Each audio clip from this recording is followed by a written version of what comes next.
Hi friends, അപ്പോൾ ഇന്നത്തെ ദിവസം എന്ന് പറയുന്നത് ഒരു കൊതിയാണ് കേട്ടോ. കപ്പ ഉടച്ചതും മീൻകറിയായിട്ട് കഴിക്കാൻ ഒരു കൊതി. അതിനായിട്ട് ആദ്യമായി തന്നെ പാൻ അടുപ്പത്ത് വെച്ചു, അതിലേക്ക് ഓയിൽ ഒഴിച്ചെടുത്തു. ഓയിലൊന്ന് ചൂടായി വന്നപ്പോൾ ഉലുവ ഇട്ട് കൊടുത്തു, ഇത്തിരി കടുക് ഇട്ട് കറിവേപ്പില ഇട്ട് അത് പൊട്ടി വന്നപ്പോൾ അതിലേക്ക് ഇഞ്ചി വെളുത്തുള്ളിയും ചതച്ചത് ചേർത്ത് ബ്രൗൺ നിറമാകുന്നിടം വരെ, ഗോൾഡൻ ബ്രൗൺ നിറമാകുന്നിടം വരെ ഒന്ന് വഴറ്റിയെടുത്ത് അതിലേക്ക് മുളക് പൊടിയും മഞ്ഞൾപ്പൊടിയും 1/2 ടീസ്പൂൺ മല്ലിപ്പൊടിയും ചേർത്ത് പച്ചമണം മാറുന്നിടം വരെ നന്നായിട്ടൊന്ന് വഴറ്റി കൊടുത്തു. അതിലേക്ക് ഇനി കുടംപുളി ഓൾറെഡി ഞാൻ ചെറു ചൂടുവെള്ളത്തിൽ കുതിരാൻ വെച്ചിട്ടുണ്ടായിരുന്നു, അത് ഇതിലേക്ക് ചേർത്ത് കൊടുത്തു. 2 തക്കാളി, പഴുത്ത വലിയ തക്കാളി പേസ്റ്റ് രൂപത്തിൽ അരച്ചെടുത്തതും ചേർത്ത് ഇളക്കി മിക്സ് ചെയ്ത് പാകത്തിന് ഉപ്പ് ചേർത്ത് തിള വന്നപ്പോൾ അതിലേക്ക് ഞാൻ ചൂരമീൻ കഷ്ണങ്ങളാണ് കേട്ടോ ചേർത്ത് കൊടുക്കുന്നത്.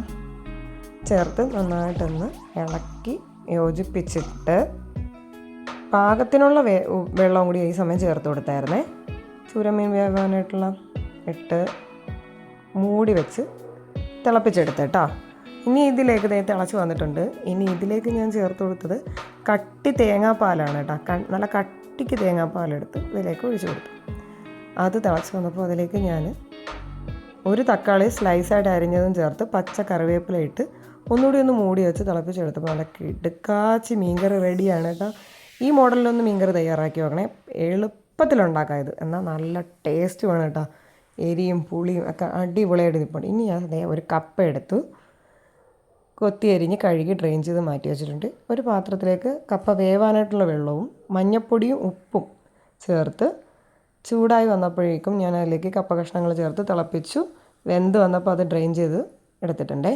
ഇനി ഞാൻ അതിലേക്ക് ജസ്റ്റ് ഒന്ന് കടുതാളിച്ച് മാത്രമേ ഒഴിക്കുന്നുള്ളൂ. അതിലേക്ക് ഓയിൽ ഒഴിച്ചു കൊടുത്തു, കടുകിട്ട് കൊടുത്തു, വേപ്പില ഇട്ട് കൊടുത്തു. അത് പൊട്ടി വന്നപ്പോൾ ഈ കപ്പ വേവിച്ച് വെച്ചിരിക്കുന്നില്ലേ അതിലേക്ക് ഒഴിച്ച് ഒന്ന് കുത്തി ഉടച്ചെടുത്തു.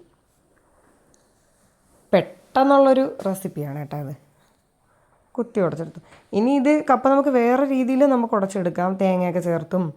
ഇപ്പം ഞാൻ എളുപ്പത്തിൽ ഇങ്ങനെ ഒന്ന് ചെയ്തതാണ് കേട്ടോ. നല്ല ടേസ്റ്റ് ആയിരുന്നു, അടിപൊളിയായിരുന്നു കേട്ടോ. ഇനി നമുക്ക് നന്നായിട്ടൊന്ന് ഇളക്കി ഉടച്ചെടുക്കാവേ. ഇനി ആയിട്ടുണ്ട്. നമുക്കിനി ഒരു പ്ലേറ്റ് എടുത്ത് അതിലേക്ക് ഒരു 1.5 സ്പൂണ് ചോറും ഇത്തിരി കപ്പയും ചൂട് മീൻകറിയും നല്ല എരിയും പുളിയും ഒപ്പത്തിനൊപ്പം നിൽക്കുന്ന നല്ല കിടുക്കാച്ചി മീൻകറിയും ഒഴിച്ച് ഒന്ന് ഇളക്കി മിക്സ് ചെയ്ത് കപ്പയും കൂട്ടി ഒരു പിടി പിടിക്കാം. സൂപ്പർ ടേസ്റ്റായിരുന്നു കേട്ടോ. ഒന്നാമത് വിശന്ന് കുടൽ കത്തിയിരിക്കുകയായിരുന്നു.